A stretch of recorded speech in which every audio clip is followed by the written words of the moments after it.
So we'll go ahead, we'll get started just to keep things on track. For those of you who are here already, welcome, welcome, welcome. Some of you, I got to see you last night as well for the Artist in Conversation event that we had. But tonight we're hosting Hope Amico of the Keep Writing Project, and I'm very excited to speak with Hope in a little bit. So my name is Jennie Hinchcliff. I'm the Exhibitions and Events Manager at the San Francisco Center for the Book. Many of you know the center. We're located in San Francisco. Currently, our space is closed to the public, but we are doing these series of online events to keep our community connected and informed of all the cool things we're still doing. So as part of National Letter Writing Month, which is the month of April, we've asked Hope to speak with us about her Keep Writing project, as well as her exciting new toy, the Postoscope. And Hope and I have known each other for many years. We've been involved in the zine community together, and we've written notes, postcards, and letters back and forth for a really long time. I love Hope, I love her work, and I'm really excited to be talking with her tonight. So Hope, hi, how are you? Hi, everyone. Thank you, Jenny. Yeah, it's really exciting to be able to do this. I was scheduled to give a talk at the Center for the Book that was supposed to be maybe 2 weeks ago, and obviously things got canceled. I was supposed to be part of a small tour to California and part of a bigger move, and so it's really exciting to be able to do this. So Yeah. in this way. Yeah. Oh, you know what? I should tell people before we get started. Hope is going to be talking for about 30 minutes, and then what we'll do is we'll move into Q&A so people can ask questions. And the way that I would love for folks to do that is let's use the chat feature. It's on the toolbar of your Zoom platform. You know, if you have a question, just go ahead and type it in, and then we'll call a few out from the audience, and Hope can talk with you that way. So. All right, so shall we begin, Hope? Yeah. All right, well, first of all, we have a nice big group here, about 25 people, and some of them may have not heard of the Keep Writing Project before, so I was hoping that you could tell us a little bit about that project and how it got started. Yeah, so I started it 12 years ago. I was in my 30s, and I was going to be an undergrad. I was moving from New Orleans to Baton Rouge, so moving from a big city to a smaller town to be able to focus on school. And while doing that, I had a lot of pen pals. I knew I'd be really busy with school, and so I was trying to think of a way to be able to keep in touch with all my pen pals, but also still manage all my schoolwork. Plus, I knew part of the reason why I was going to school is because LSU in Baton Rouge has letterpress equipment. I knew a little bit about letterpress printing, and I thought that it would be a good way for me, like if I gave myself a project every month that I had to do outside of school, I thought that seemed like a really good idea as I started school to create an additional project that I wouldn't get credit for. But also as an excuse to learn, to keep practicing and keep trying new things. So it just started as a way to keep in touch with friends and experiment in my printmaking. And the first few were, the first one was a drawing and photocopy. The second one was a hand color, and I have pictures of these that I'll show. But here, we'll do it even, because why not? Yeah. Here we go, if I can do it. So this is the first one I sent out. It's from, if you get postcards, it might look familiar because I did redraw it and print it. It was a drawing I did for school and then turned it into this postcard. You can see it's sewn at the top because the paper was too thin. It was like this metallic paper. I thought I was being very fancy. And then the other side, oh, this is, there we go. I would just kind of explain. I didn't really know if people would understand what I was trying to do. I was really nervous. So I asked for $1 for the first 2 months. I sent this postcard out to my friends. I went to the New Orleans Book Fair and tabled, where I had tabled once or twice before, with a mailing list, and I was like, I don't know if anyone's gonna do this, and had 60 people sign up, which was a lot for me and surprising. Yeah. So that's how I started, and so that's why the first few. Let's see, this is the second one. Yeah, so it's a drawing and writing about Baton Rouge. This is before I started asking questions. So these are just kind of seeing what I had. Again, I used some paper that wasn't thick enough, so I just sewed two pieces of paper together and maybe made a color copy. I don't know. Okay. That one we can skip. Wow. They're all on my website, but we'll just this one. So at this point, I thought it was really fun to put tracing paper over textbooks for sample books for print for fonts for typefaces, and then trace them instead. So it was like a really tedious way of copying text. At this point, it still wasn't in a letterpress class. So I carved these stamps, and so I made about 60 of these, where I had like a hand-drawn, photocopied, glued onto a piece of colored cardstock with 3 different stamps. Yeah. So I really like the tedious ones. So then I started these letterpress ones. I've got into a letterpress class. They gave me, they told me I could come use it. I'm glad it's a terrible picture so that the printers I know, especially Bettina, cannot see how awful this is printed. It's like over inked. I'm positive that that type still has pink ink on it because I didn't know about not using so much solvent. Our professor at school, who I hope isn't on this, didn't really like us adjusting the roller height. If you're a printer, you know that that's really important. And it's like fairly basic, I feel like, and really helpful when you're printing a lot of small type. So I was really into stories and storytelling, and I've been doing zines for a long time, and that's where all this is coming from. I really wanted to focus on stories. So this one in particular, Baton Rouge is very different from New Orleans. I lived in a couple other cities. The only other small towns I lived in was where I was from. So I was really trying to make the most of this weird, difficult place to live in. And I was talking about all the exciting things about Baton Rouge, but with the most awful type printing. So then I started doing these collaborative pieces because I thought a big part of it was like I was reaching out to people, but I don't really hear back from people. I was making them all on my own. And so I did a series where I would send a postcard to someone and they would print on it, or we would come up with an idea, some way of collaborating.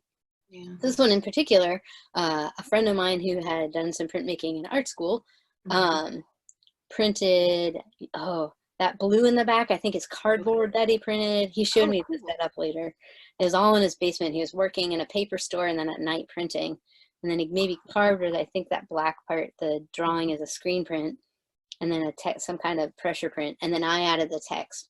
So I'd get these pieces that were partially made by other people as either like half a print or half a screen print, or we came up with an idea together if they were at LSU, and they would maybe, like a friend of mine, she said all the text and I carved the plate and then we printed together and things like that. So just like starting to work with people. And can just for a quick minute, that piece that you just showed. Yeah. So I have a question. And this is something you and I have talked about before. When you're collaborating with someone like that, you know, so you talked to them, you said, can you make an edition of like 60 of your thing and then hand it off to me and I'll letterpress print the rest and send them out. So I know when I've worked that way, you have to be really certain about your collaborators, right? And that you're working with people who can get you the things on time that you need. So can you talk a little bit about that and sort of like the evolution from, you know, like working with a collaborator in this way to like the early way to what it would eventually become, what the project currently is like now? Yeah, so the ice cream truck is coming by. I hope you guys can hear it. But yeah, so this one, what I tended to do was ask people who I have a lot of really reliable friends, luckily. And it's not, so this person in particular happens to be the person I now live with in Portland.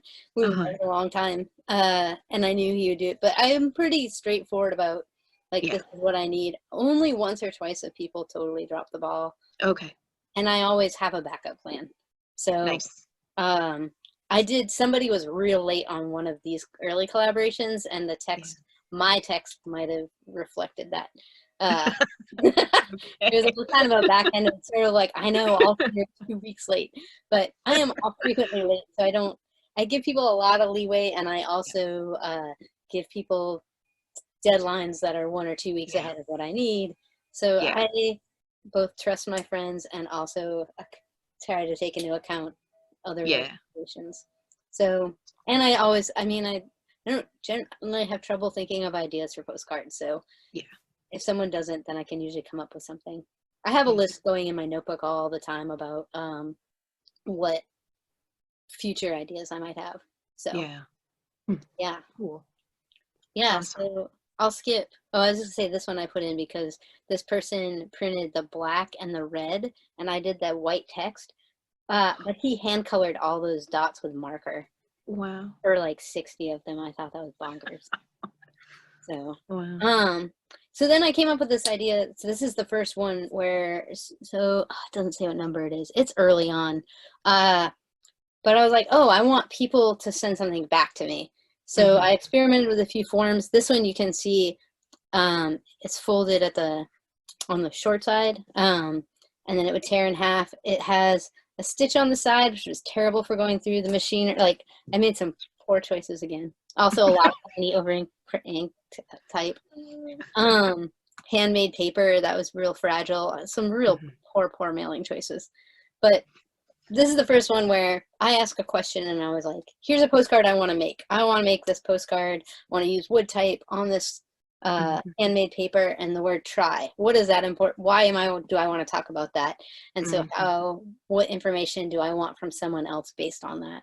Yeah. So I started. And what year was this? Can you remember?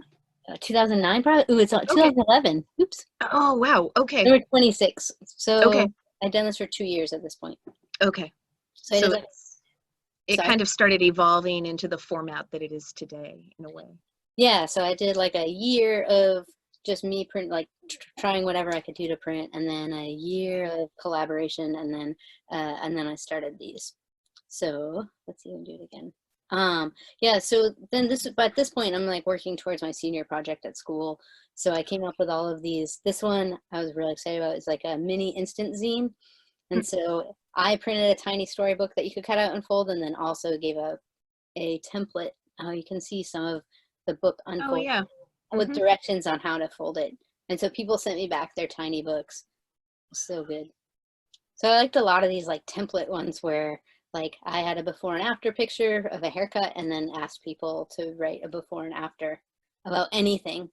And the idea is always that I want people to feel like they have enough inspiration so that they aren't at a total loss of what to write, but also that it's not so specific that I'm just getting either the same answer, or I want people to be able to write or draw or respond in some way, and that they don't feel stuck. I want it to be fun, and I want people that want to do it. Yeah. So for a couple of months, I was in Italy for my last 6 months of school. So I had a little GoCo printer. So I letterpress printed. You can see the tiny text there. Yeah. Part of the postcards, I think I did 3 of them this way. And then GoCo printed, I would just pick a different friend each month who was going to get the responses, because mailing them from Italy, so they were about $2.50 each to mail. Yeah. And then, so instead of having people mail back to me, I was like, send this. My friend Roberta really likes interesting drawings, send her drawings. Or my friend, I have a friend who really likes language and made up words, so send him a word. Just to kind of, so it could keep going even though I wasn't in the same place. And then this is my first one from the Center for the Book when I was in California for a couple of years. And I started using a lot of handset type. And then this is pretty much what the format looks like now, where it's folded on the long edge, where the outside has a little bit about what's going on, and then an address. The inside has a lot more about what's going on, and then asks you a question.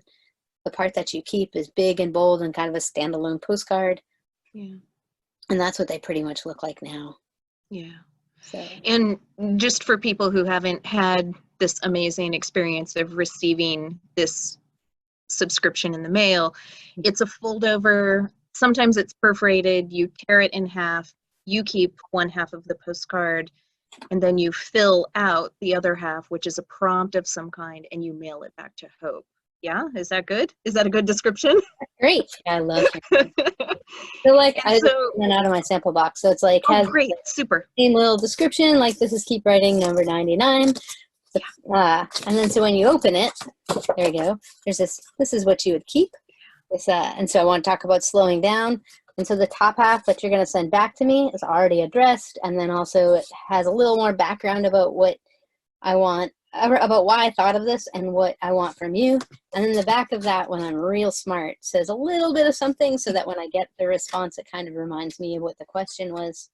It took me a lot of time. Like I feel like the whole evolution of all of it's been really slow. Like it took me a while to realize like, oh, I should put something on the back. Oh, I should Right. put what number it is on one, so when I get it, I don't have to guess. Yeah, because what number are you up to now?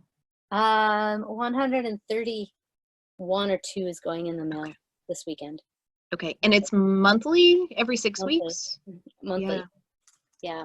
I've missed a few, but I haven't skipped a month in a long time. Yeah. So. It's amazing. I mean, your archive must be vast. Woo! Of work that you've gotten.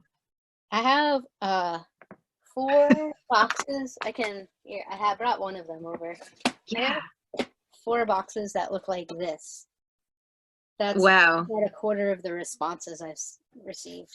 Wow, wow, wow. And then so I post them on Tumblr, all the responses, but currently these are all the responses I've yet to put on Tumblr. Okay.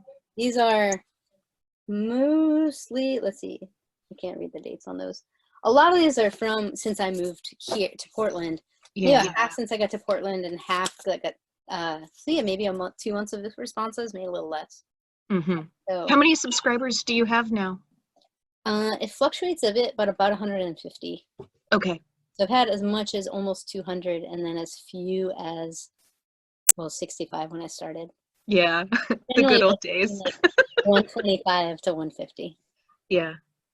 Yeah, I mean, in the grand scheme of things, it seems manageable, you know. It's a lot, but every month. Yeah, I've definitely done the math on how many I could do. Yeah. But yeah, I find ways, like I keep finding ways to make it a little easier.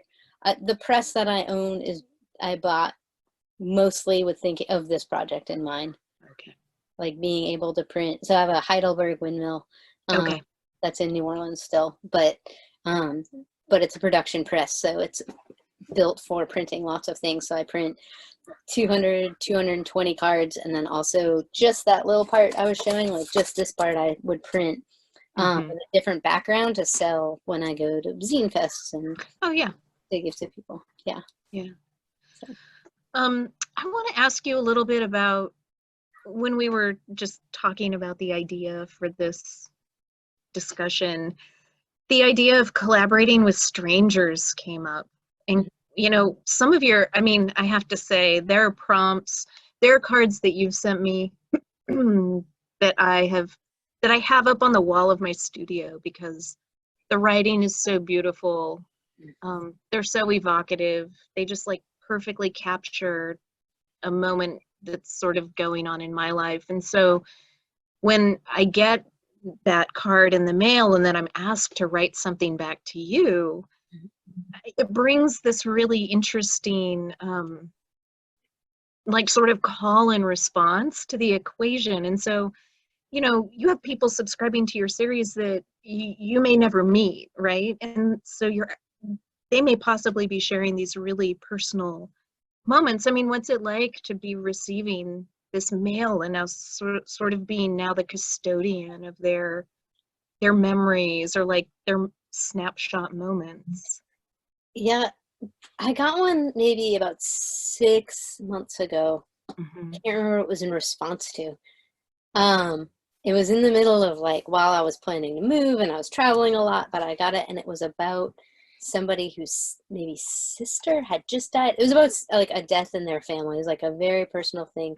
And so that one was hard because I was so busy at the time that when I write to subscribers, I generally write hi and my name and I sign them. But if I know the person, I try to write a little more, or at least every like 2 or 3 months, I'll try to write a sentence.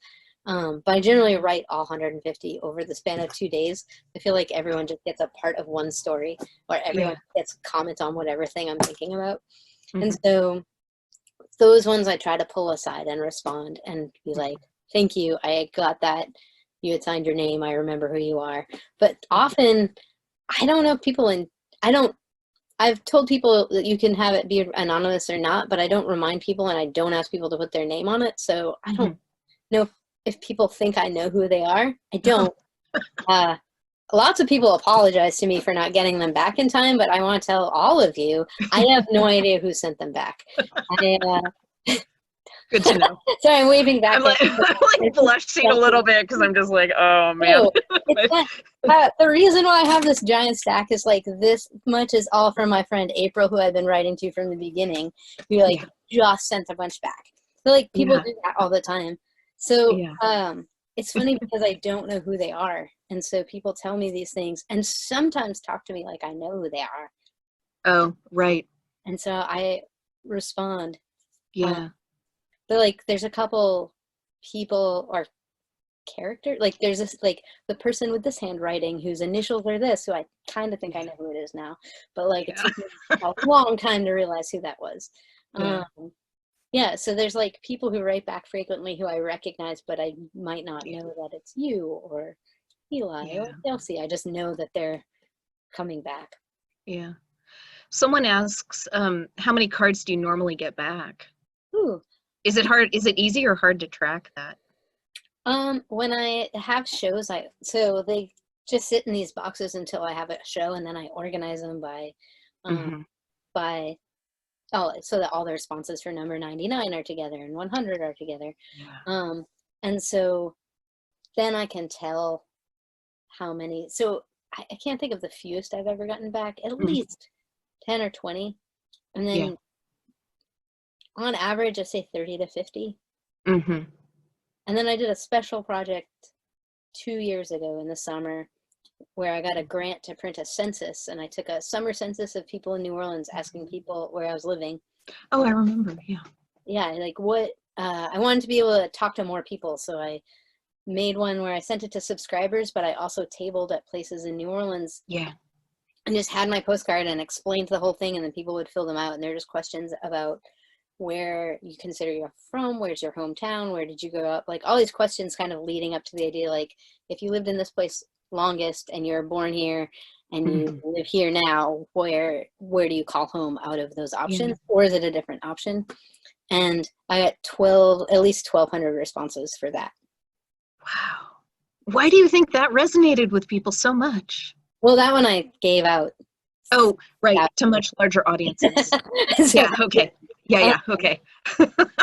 I still get those back. Like I left stacks and postcards, and I just got one like 2 months ago. So it's been really years. Did you leave stacks in like bookstores and things like that? Yeah, I had a little poster that explained it a little, and like like a website so people, and then and then just like a couple sample ones, usually with a stamp on them to really encourage people. Although I stopped stamping subscribers ones a long time ago.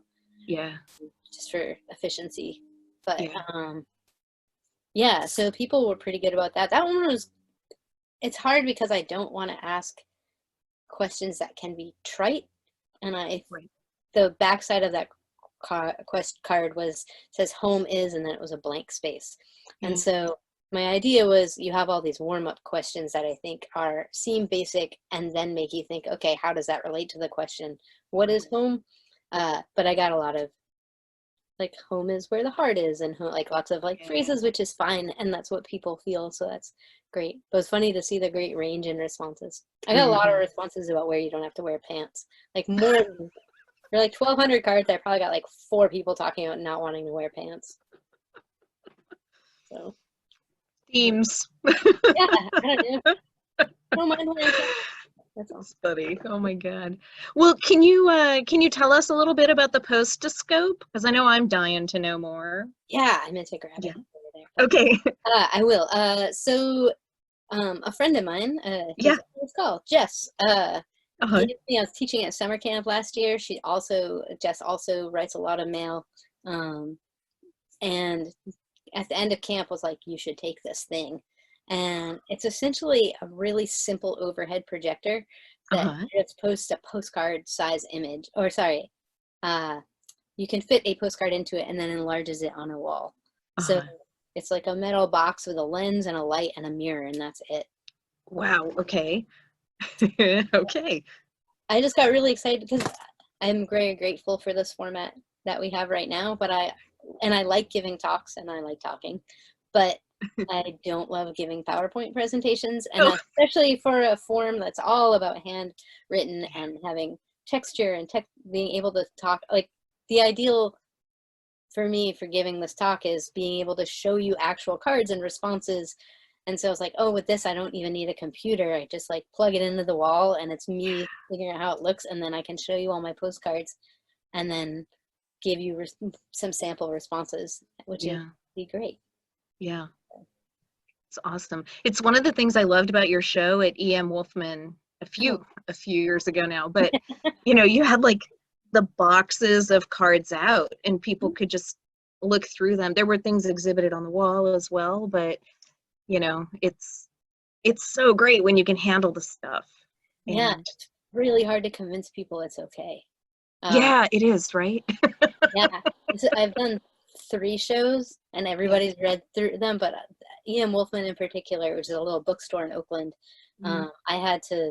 it was better when I was sitting there, because I would gallery sit on Saturdays and write letters, and people came in and be like, there's like clips of them on the wall, take them down and read them, like answer a postcard. I would I really want you to.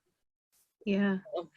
Yeah, it's funny, like you attach that word gallery or exhibit and people come in with these, you know, preconceived ideas and notions of what can and can't be done. So, you know, to have something that you can actually look through and read, it just makes it so much richer for people. You know, they love it so much. Yeah, especially it's great that I struggle with keeping up with putting them on Tumblr, and I want them to be there, and every once in a while somebody's like, I went through all your Tumblr pictures and looked at all your posts and it was awesome, and that's great. Wow. But it's not the best format. It's tedious. I don't like doing it that much. I know, real talk right here. There's a reason why I don't do a blog anymore. It's just so much time. I was lucky I had like these studio, I had people when I was teaching in New Orleans who would do work trade for classes, and there were a couple of people I was like, can you just photograph these and put them on Tumblr? And they're like, really? I'm like, yes, it takes me forever. So I'm glad that it's there, but I really want people to be able to look through them and read them, because there's so many, and I don't want them just sitting. It's fine that I have them, but I want people to see them. Yeah, because the stories are so fantastic that people are sharing with you, you know. It's really cool. The show for the census that I took 2 years ago, where I posted the side that said home is, for that show I just put all of the responses where people said it was okay to share them, home is whatever side out over the walls at the space where my studio was in New Orleans. So about 1,000 postcards just all over the wall. So when you came in, it just was like, home is where my dog is, where my cat is, where I can take off my pants. Or New Orleans, or I loved when people answered literally. That was my favorite. Because they're just like genuinely, people are like, hey, you know, I already answered this question. Someone asks if you've had any interesting interactions with your postal person, your mail carrier. So I moved here. I'm in Portland. I lived here about, I don't know anymore, like 6 weeks. Like I got here and then there was a shelter in place ordered in Oregon. It was very early compared to New Orleans. So, but yeah, I was here for less than a week before that happened. So I see my postman every day. He's very funny and very nice. I say hi, but I try not to get too close. Right. I see him through the window, and sometimes my camper is in the driveway, so sometimes I'll be out in the driveway or kind of say hi. But he seems good-humored. And then I just got a P.O. box down the street. It's like about 3 blocks from this here, and I've talked to the people there a little. I'm very excited. They all seem very nice. Yeah. So. Yeah, Jess says that it's one of the things she misses the most about New Orleans, USPS face-to-face. Yeah. Yeah. Yeah, I've had a post office, so maybe about, I don't know. It feels like just a few years ago, but I realized it probably was like 8 years ago. Somebody was like, "You really give out your home address?" And I was like, Oh, "Yeah, no problem." And then I moved a man. bunch of times, and also was like, "Okay, fine." Yeah, So I yeah, don't have a post office box even when, yeah, like, I'm gonna live in this house for a long time, but I want a post office box for my postcards. yeah, So I go in and talk to the people there. It's really nice. I miss the post office people in Araby. So if anyone's in New yeah. Orleans, those people are sometimes very nice. Sometimes they're sassy, but I like that post office so much. My post office box is closed there now, but Yeah, they're great and sassy. yeah. Should we take the questions from the Yeah, audience? yeah. Yeah. All right. For those of you, if you guys have questions for Hope, just go ahead and chat them in because we're sort of looking over them. And someone asked if you could state your website address. How Yeah, can people subscribe? yeah. Here, I'm gonna even put it. Oh, I made a slide. Nope, just kidding. Showing you guys the wrong thing. What's up? Yeah, so my business name is Gutwrench Press. My website is Gutwrench Press. Makes it easy. My Instagram is Gutwrench Press. Yeah. So streamlined. And I'm going to type it in for everyone right now. And then also, because we are recording this, all of Hope's contact info, not her PO box, but her website info, will be included in the video that we'll upload at the end of the week. So Great. Maureen asks, did we already talk about the Postoscope? We did. It's like a glorified, well-named, simple overhead projector that I love. Do you have it? You keep looking over at it. I do. Okay, show it. Hold on, I have to unplug the computer. Okay. We can't just build it up and then you don't talk about it, like show and tell it. I know. When I was getting ready, I was so excited, and then realized I didn't. I was all ready to give this talk, and then realized I didn't have the link for Zoom. So I spent the last 10 minutes not doing things like making sure I had this in sight. So what? So oh my God! Look at that label. Yeah, right.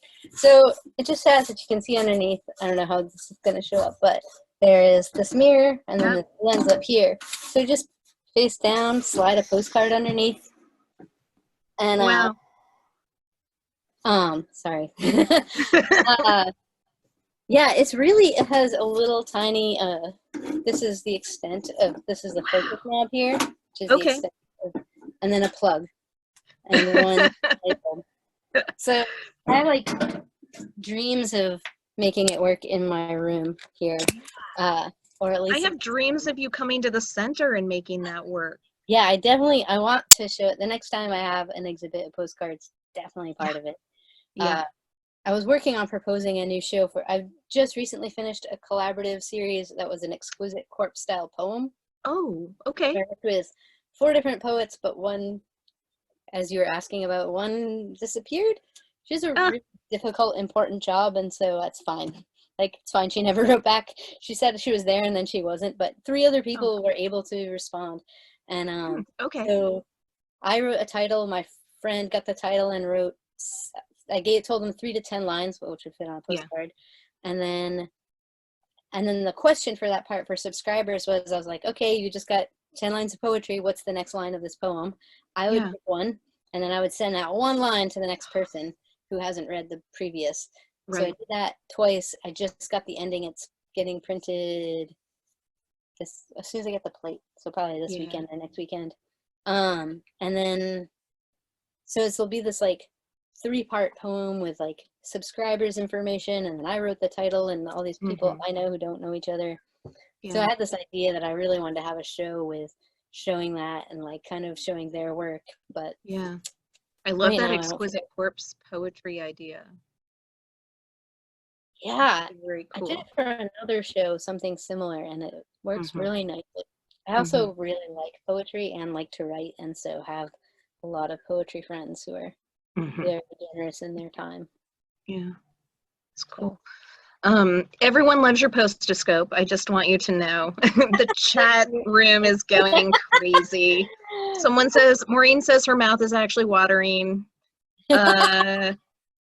And someone asks if you're in your trailer. I am, yeah. Partly, well, so when I moved, right before I moved, or about a year ago, I started traveling. I was traveling and I was like, I'm going to buy a camper trailer, move out of New Orleans, and travel around indefinitely. And I went to Olympia Zine Fest, thanks to Kelsey. And then I was like, I'm going to go visit my old friend in Portland. That sounds like a good idea for a few days. What could possibly happen? And then I live in Portland and am a part-time parent to an 8-year-old, which is surprising. And all sorts of exciting. So I kept the trailer when I moved. My partner, who I've been friends with for a long time, who's also an artist, really wanted me to keep it and was very encouraging and supportive, and it's like, you should have space to work. Which has worked out because I've been unable to look for studio space here since moving for obvious reasons. So this is the only place I have to work that's mine. The house is like, my partner owns this house. There's room for me, but it's a small house and it's new, and I'm used to working, spending a lot of time alone. So it's cute and cozy and has become my temporary workspace. That's cool. We'll do one last question. Someone asked about your name, Gutwrench Press, and how did you get started in zines? Ooh, so the first question's easy and kind of boring, honestly.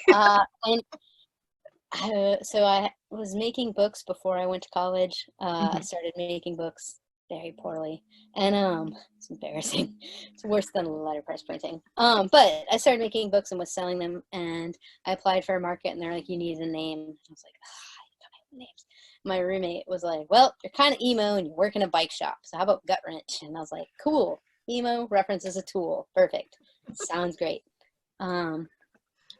I don't think about it as much as everyone else does. I'm not gonna lie. I mean, I love it. I love the sound of it, but people sure think that's my real last name all the time.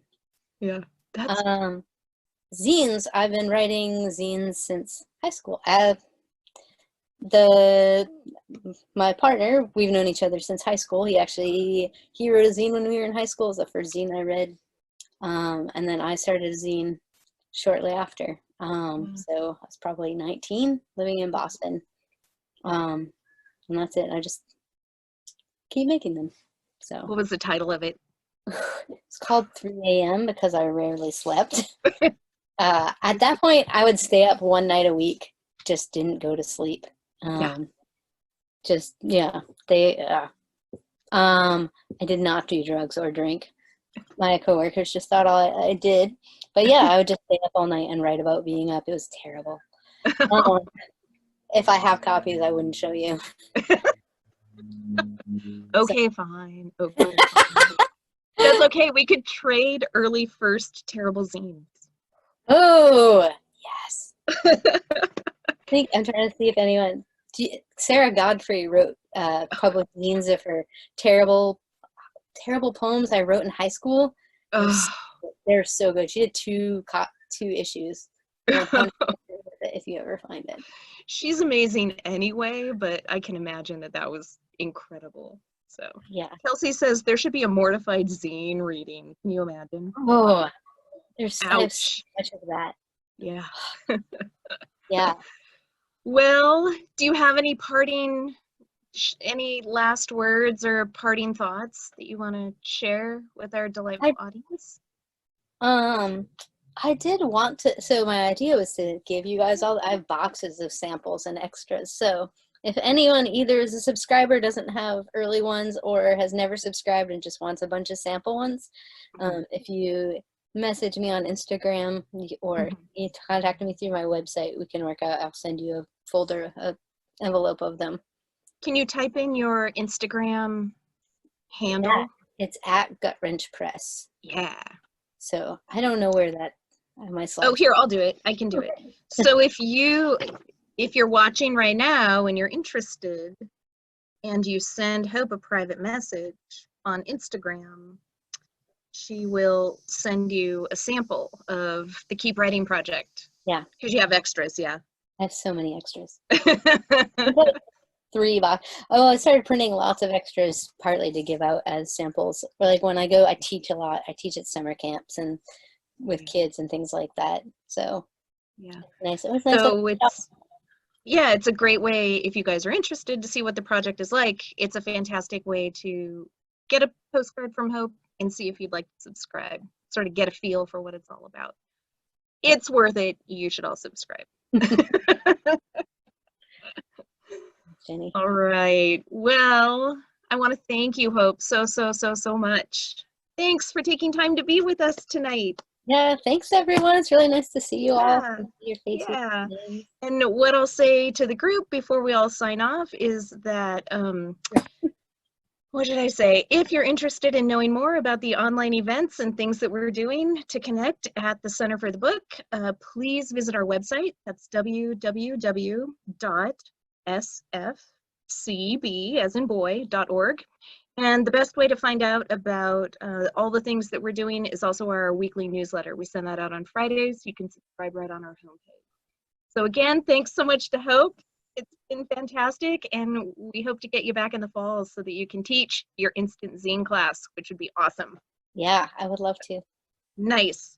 Okay, thanks everybody, and we'll see you soon. All right, thank you. Thank you. Bye.